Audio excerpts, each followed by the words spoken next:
wechitedza musharuka wakare kare, inzwaiwo kuchema kwangu, teereraiwo munyengetero wangu, ndichidana ndiri pamusoro pegomo. Makomo ndinokwidza, nzanyo ndinoita, asiti ndinobvisa, nerera ndinotsingita. Makomo ndinokwidza, nzanyo ndinoita, siti ndinobvisa, nerera ndinotsingita. Koyangu nyaya maitadza seiko, koyangu nyaya ndiyo yaita seiko, koyangu nyaya maitadza seiko, koyangu nyaya ndiyo yaita seiko. Ari pachigaro chekutonga, ari pachigaro chekutonga, koyangu nyaya ichaita riniko. Nyamatsatsa inopenya, shumbe rudzi rwavaJudha, dande mutande rakatandavira nyika yose. Imi magona zvose, makasangana nambuya Sara mukavapa mwana, kunyangwe napakukwegura kwavo. Haka naIsmaeri mukavapa mvura murenje, Isaki napamazuva enzara mukamuti rima uchakohwa imo munyika yeGera.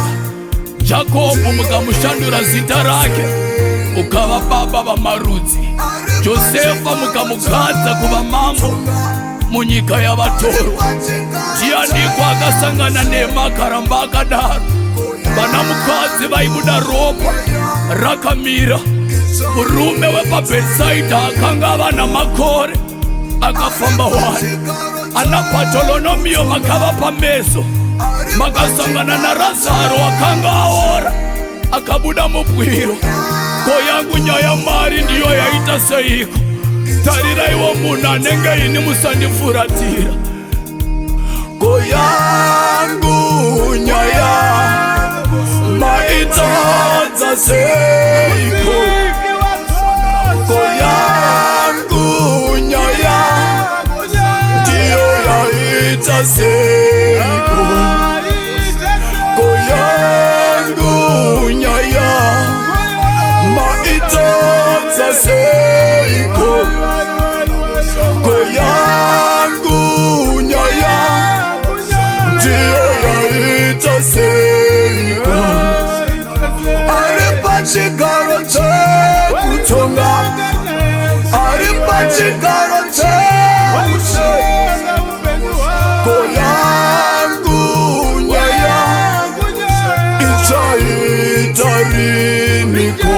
Nderipi gomo randisina kukwira, mutemwa chikona ndaivamo, ngomakurira mhepo ikafufuta ndirimo, pindura zuva rikapisa ndirimo, gomo remaanza yakanaya paye mvura handina kubuda.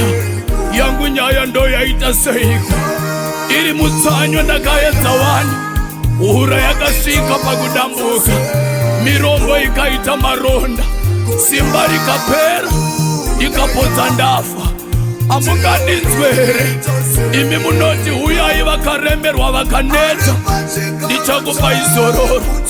Rangu zororo riripiko nhai Mwari? Munoti danai kwandiri, naizvozvo ndichakudairai.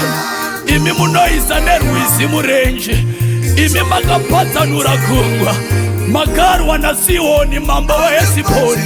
Imi makamira ruoko rwenyu rukaoneka, kunyangwe napamazuva aDhavhidha Goriati makadonedza, napamazuva aDhibhora Sisera makaparadza, napamazuva Hana mukamupa mwana Penina aripo. Ko yangu nyaya mari ndo yaita sei tomu na mato wandinoisa kumatenga. Yangu nyaya idi vatumwa, yangu nyaya idi makrichasi na maserupima. Yangu nyaya inodai mimari moka, Jesu daima niwo nao. The Apostolic Invasion. The Apostolic